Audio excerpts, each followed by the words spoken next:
It's not meant to deter suicide bombers. It's meant to punish and put pressure on 3 million civilians. People do not earn anymore because the majority of the Palestinians used to work in Israel, and the majority of the Palestinian economy was based on the income of people who were working inside Israel. Now they cannot go into Israel, so tens of thousands of families just lose the source of income that they had.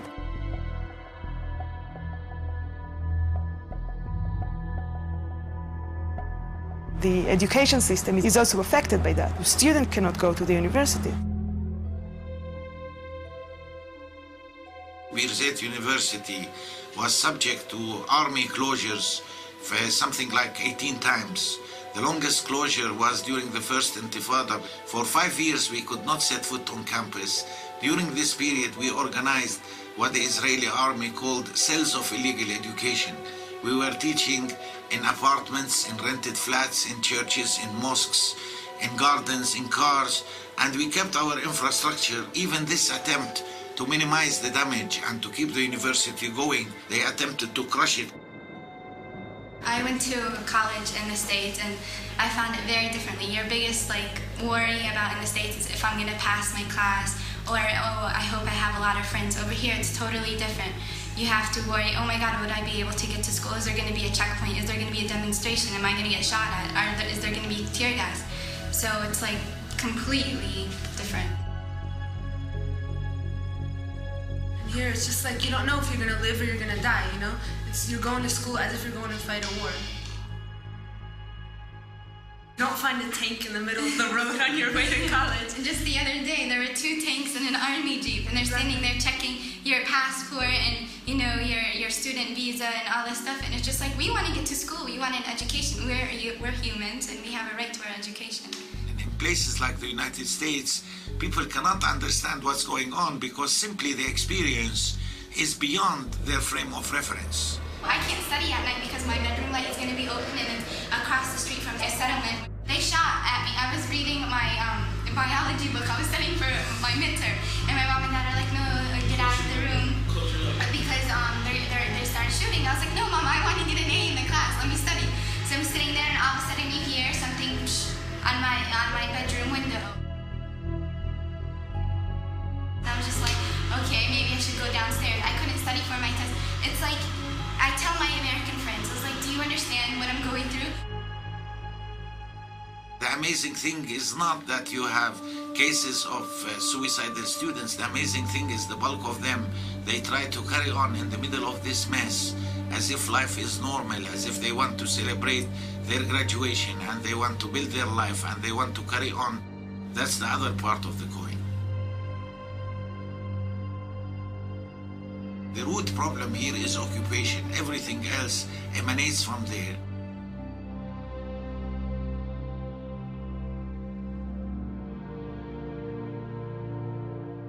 The most severe problem is people who need medical care. We've documented numerous cases where people have died. In fact, I believe that one of the last cases we documented was a woman who was in labor, who was not allowed to get to the hospital, and she and the baby both died. If people like that, if people who are really sick and really need to go to hospitals cannot do that, so I think you can imagine what happened to regular people that just want to go to work, just want to go to do some shopping, or even just visit friends. It's like living in a prison, a gigantic prison. Haaretz, the intellectual newspaper in Israel, ran a whole, like a 4-page magazine article on the refugee issue. It had a picture of Tel Aviv University now and what was there before Tel Aviv University, a Palestinian village. And those refugees are in Gaza. غزة والله يا عمي غزة الثانية شافت الويل ويل عاد نكذب والله غزة احنا معانينا بس مش قد غزة مستحيل أكتر غزة أكتر. I think that Gaza is a main problem. There are lots of violations that you will not see in the West Bank, you will see in Gaza. We find it hard to monitor the human rights situation in Gaza because the Israeli army do not let us in.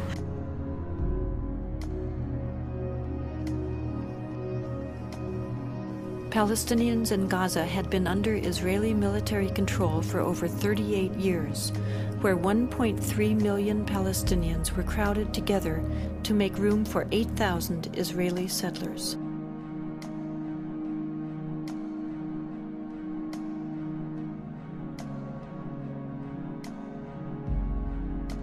In August of 2005, Israel dismantled its settlements and military posts inside Gaza and relocated its settlers. The media, along with Israeli politicians, portrayed this as an unprecedented sacrifice. In reality, it was simply a matter of Israel finally complying with international law.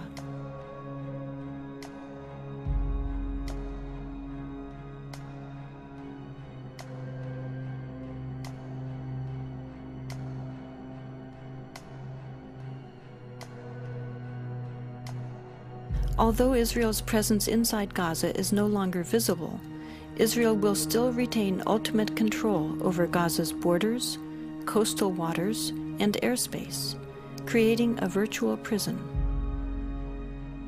Refugee camps, even if there was no conflict with Israel, are just humanly horrible. They're so overcrowded. And you have 14 to 25 people living in a space.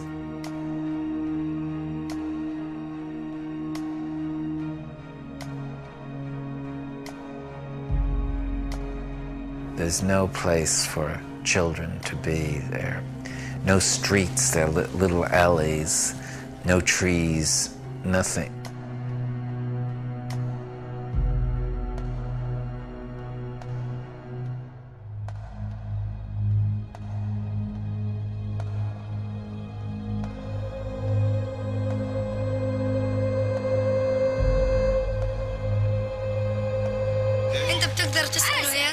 تسكن هنا تتدرج لأنه المواقف صعبة هنا والواحد إذا وقف قاعد هنا عطول بتلمس قبل ما يضرب الصاروخ ببقى متلمسين لأنه كل ما يضرب الصاروخ بتشقق الحيط.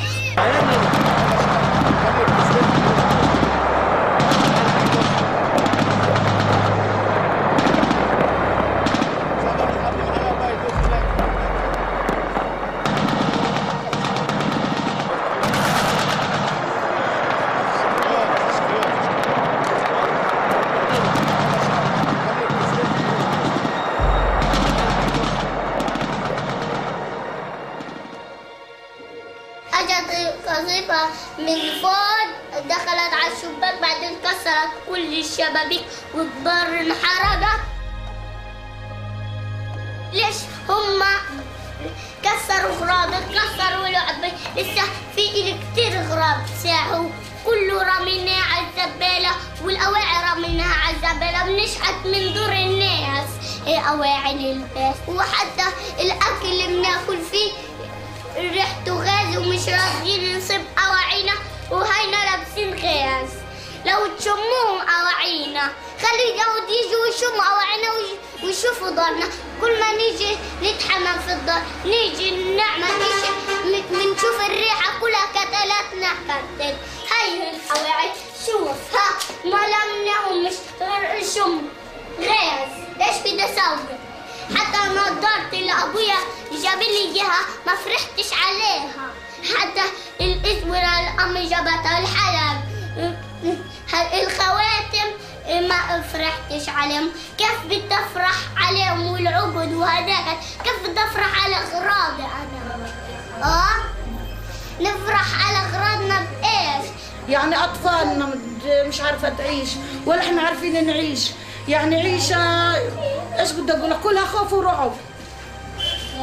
عايشين في الخوف والرعب.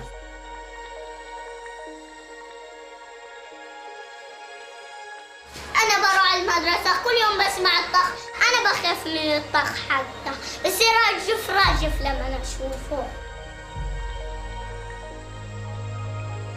This is what has been fired on this neighborhood.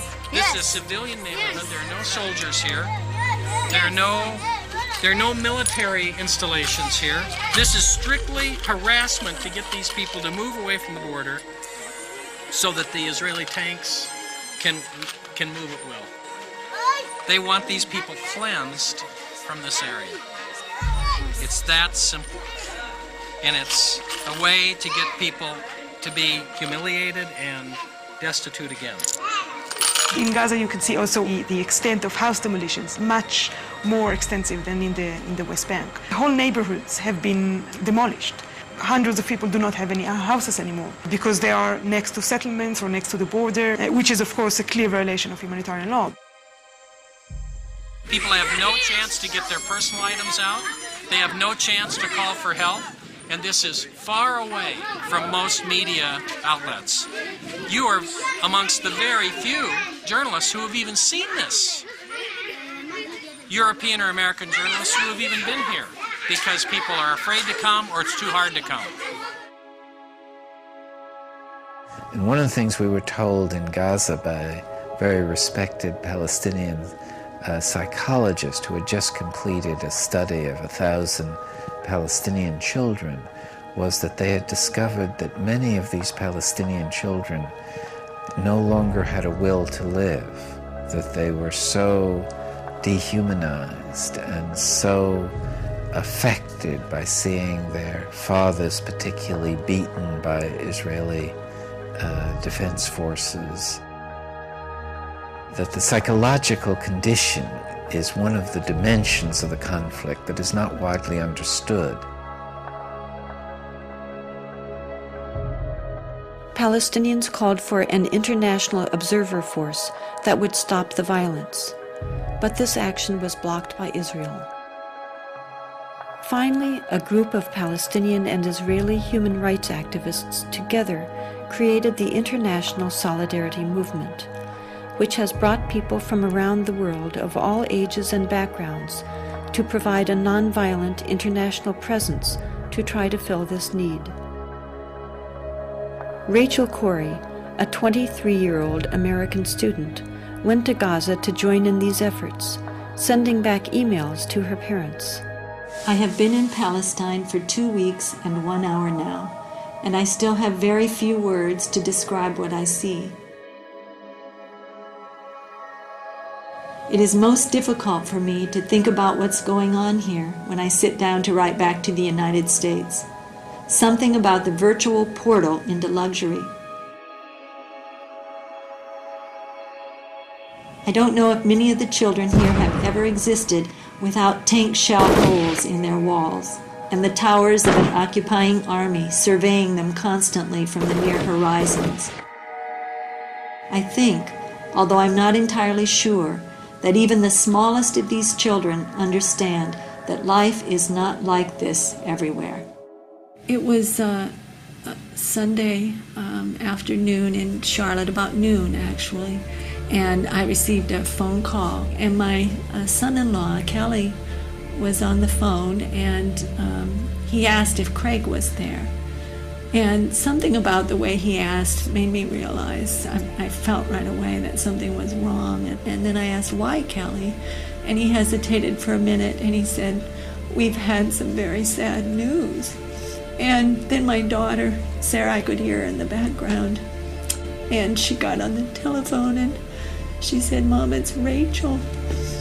And I think the first words out of my mouth then were, is she dead?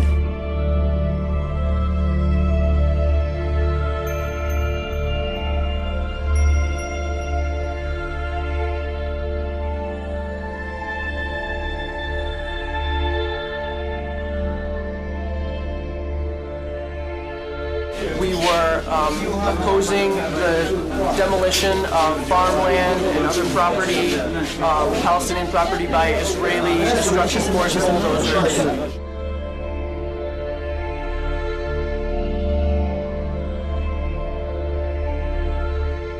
And the bulldozer drove up, and it kept going, and she tried to move back, but she couldn't move back, and she got caught underneath. She got caught underneath the bulldozer. Many other internationals began to surround the bulldozer and yell at it and tell it that there is somebody there, and it did not stop.